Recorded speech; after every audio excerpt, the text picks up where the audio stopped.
Good morning student. बेटा आज आपका इकोनॉमिक्स का लास्ट चैप्टर है globalisation and the Indian economy.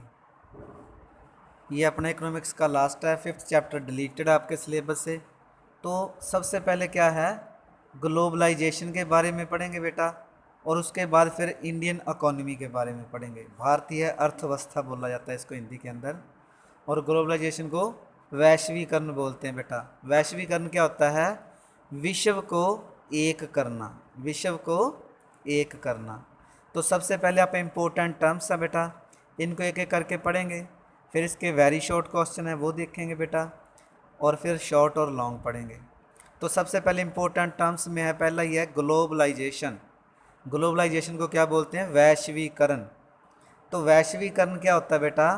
जिसके अंदर पूरा विश्व है, पूरा संसार है, एक परिवार की तरह सिमट जाए। मतलब कि है पूरे विश्व का एक दूसरे देशों के साथ जो संबंध है, चाहे वो आर्थिक है, चाहे वो राजनीतिक है, चाहे वो आपका कल्चर के रिगार्डिंग है, सारा वो इंटरेक्ट हो जाए, सारा एक दूसरे से मेल मिलाप हो जाए, तो उसको बोलते हैं अपन globalisation. Globalisation means free interaction. Free interaction का मतलब क्या होता है? बिना किसी दबाव के एक दूसरे के साथ मिलना। ऑफ एन इकोनॉमी, आर्थिक तौर पर एक दूसरे के साथ बिना हेजिटेशन के व्यापार करना। With the economies of the rest of the world, पूरे विश्व के साथ आर्थिक तौर पर व्यापार करना, उसको बोलते हैं अपन ग्लोबलाइजेशन। दूसरी बेटा है लिबरलाइजेशन। लिबरलाइजेशन का मतलब क्या होता है बेटा? लिबरल का मतलब क्या होता है? पोलाइट। लिबरल का मतलब क्या होता है? पोलाइट, नरम पड़ जाना। तो लिबरलाइजेशन का मतलब क्या है कि जब कोई देश दूसरे देश के साथ व्यापार करेगा तो वो उसके साथ लिबरल डील करेगा। लिबरल का मतलब उनके साथ एक गेस्ट की तरह सम्मान करेगा, उसका रिस्पेक्ट करेगा उसकी। तो वो होता है अपना liberalisation. Liberalisation of the economy means to free it from direct और physical controls imposed by the government. उनको फ्री कर देना, किससे? जो उसका फिजिकल कंट्रोल है, गवर्नमेंट से उसको फ्री कर देना। कहने का मतलब क्या है कि अगर सपोज करो अमेरिका की कंपनी भारत के अंदर आती है, तो जो भारतीय गवर्नमेंट है उसको वो फिजिकली फ्री कर दे, उसके ऊपर कोई दबाव ना बनाए, और उनको जो डॉक्यूमेंट्री होता है, कागजी कार्रवाई होती है, उनके अंदर उनको फ्री कर दे। और तीसरा बेटा प्राइवेटाइजेशन। प्राइवेटाइजेशन आपको पता है means allowing the private sector to set up industries which were earlier reserve for the public sector. तो बेटा प्राइवेट, आपको पता है कि भारतीय अर्थव्यवस्था है मिक्स्ड इकोनॉमी है। मिक्स्ड इकोनॉमी का मतलब क्या है कि भारतीय अर्थव्यवस्था के अंदर प्राइवेट सेक्टर भी है और पब्लिक सेक्टर भी है। पब्लिक का मतलब गवर्नमेंट सेक्टर भी है। तो ये हो गया अपना privatisation. WTO, world trade organisation, आपको पता है वो ये क्या करता है? वर्ल्ड को, पूरे ग्लोब के साथ ट्रेड करने के लिए गाइडलाइंस जारी करता है, उनको बताता है कि आप कैसे करोगे। तो ये पूरे विश्व को गाइड करता है ट्रेड के रिगार्डिंग। MNC बहुत इम्पोर्टेंट है बेटा, मल्टी नेशन कारपोरेशन। तो मल्टीनेशनल कॉरपोरेशन क्या होती है बेटा? जिनका एक देश से ज़्यादा देशों के अंदर कंपनियों की ब्रांचेज हो, उसको बोला जाता है MNC। ओन्स और controls production in more than one country, एक से ज़्यादा कंट्रियों के अंदर वो प्रोडक्शन करती हैं, तो वो होती है MNC। इन्वेस्टमेंट क्या होता है बेटा? निवेश करना बोला जाता है हिंदी के अंदर। निवेश करना, जब भी आप किसी पैसे का निवेश करते हैं, इन्वेस्टमेंट करते हैं, सपोज करो कि आपने दुकान खोली, दुकान के अंदर आपने 10,000 रुपये का सामान डाल लिया, तो अपना 10,000 उसके अंदर क्या हो गया? इन्वेस्टमेंट होगी। तो the money that is spend to buy assets such as land, building, machines and other equipment is called investment. Production के लिए आप लैंड बनाते, लैंड खरीदते हैं, बिल्डिंग्स खरीदते हैं, मशीन्स खरीदते हैं और अदर इक्विपमेंट खरीदते हैं, तो ये सारी अपनी इन्वेस्टमेंट होगी। और फॉरेन इन्वेस्टमेंट क्या होती है बेटा? जब हम फॉरेन के अंदर इन्वेस्ट करते हैं प्रोडक्शन के लिए लैंड खरीदते हैं, बिल्डिंग खरीदते हैं, मशीन्स खरीदते हैं, तो वो अपनी क्या होगी, फॉरेन इन्वेस्टमेंट होगी बेटा। तो मैं उम्मीद करता हूँ कि आपको ये टर्म्स पता चल गई होगी बेटा। अब mention any two features of multinational corporation, MNC आ गया बेटा।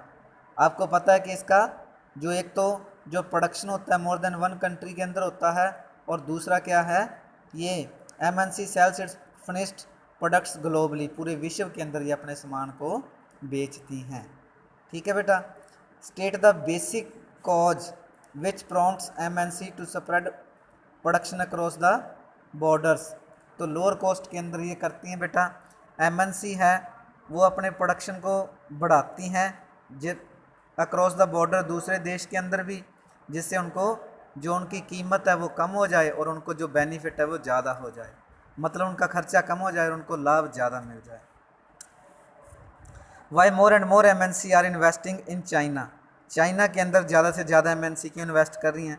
China provides the advantage of being a cheap manufacturing location, तो उनको वो क्या है, कम कीमत के अंदर वो मैन्युफैक्चरिंग लोकेशन देता है, कम कीमत के अंदर वो उनको ज़मीन देता है, जिससे लोग ज़्यादा चाइना के अंदर निवेश करते हैं, इन्वेस्ट करते हैं।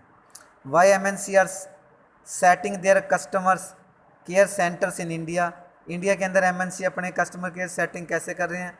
Cheap education English speaking youth who can provide customer care service and save 50 to 60% कोस्टेस।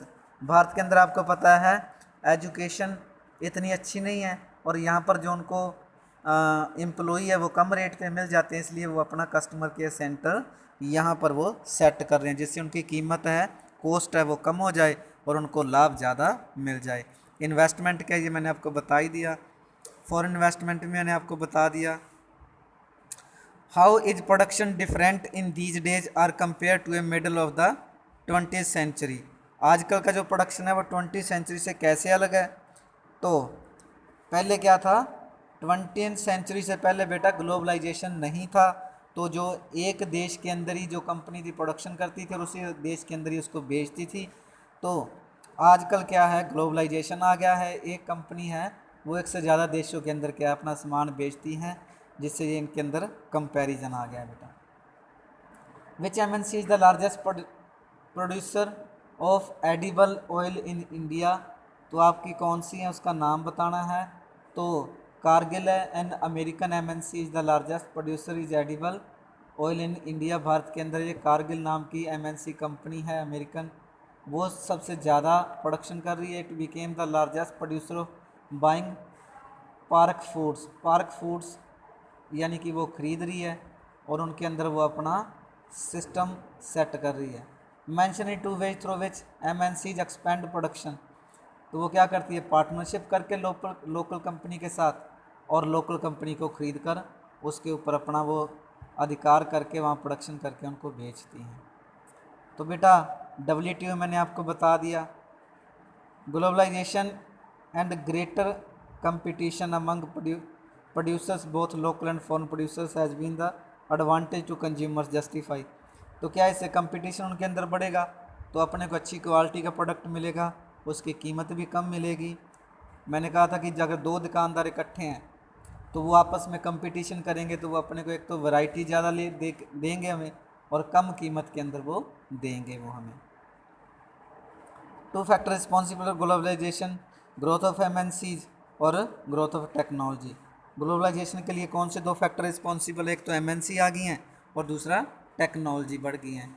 Liberalisation बेटा हो गया अपना। Trade barrier for the government, what is the importance of the trade barrier for the government, तो government के लिए trade barrier का क्या फ़ायदा है? तो government can use trade barriers to increase और decrease foreign trade and to decide what kind of goods and how much of each should come into the country. तो गवर्नमेंट क्या है, ट्रेड बैरियर तब करती है जब उनको किसी भी फॉरेन इन्वेस्टमेंट को डिक्रीज करना हो, उनके ट्रेड को डिसाइड करना हो, और किस तरीके की गुड्स और कंट्री के अंदर होनी चाहिए और कौन सी कंट्री के बाहर जानी चाहिए। तो ये सारी चीज़ें गवर्नमेंट डिसाइड करती है उनके ऊपर ट्रेड बैरियर लगाकर। ठीक है। Name any two Indian MNCs, तो टाटा मोटर्स है और इन्फोसिस, रनबैक्सी है, एशियन पेंट्स हैं, ये सारे अपने क्या हैं, इंडियन एमएनसीज हैं ये सारे। Due to which reason the latest models of different items are available with our reach. तो आज आप सपोज करो कि शैम्पू खरीदने के लिए जाते हैं तो अपने पास वैरायटी ऑफ शैम्पूज हैं। ये सारा किस लिए पॉसिबल हुआ है? ग्लोबलाइजेशन के कारण ही पॉसिबल हुआ है। कोई भी क्रीम खरीदने जाते हैं तो वैरायटी ऑफ क्रीम्स है, तो ये सारा हमारे पास कैसे हुआ है? तो ग्लोबलाइजेशन के कारण ही आया हुआ है। बेटा मैं उम्मीद करता हूँ कि आपको ये सारा कुछ पता चल गया होगा, ग्लोबलाइजेशन क्या है और एमएनसीज क्या हैं, फॉरेन इन्वेस्टमेंट क्या है, डब्ल्यूटीओ का क्या रोल है। तो ये सारी चीज़ें बेटा आप ध्यान से एक बार पढ़ोगे और मैं उम्मीद करता हूँ कि आपको ये समझ आ गया होगा। और बेटा साथ के साथ अपनी नोटबुक भी आप टेक्सचुअल क्वेश्चन है इसके, वो 5-5 राइट करते जाएंगे, जिससे आपकी नोटबुक भी कंप्लीट होती जाएगी। ओके बेटा, thank you, have a good day.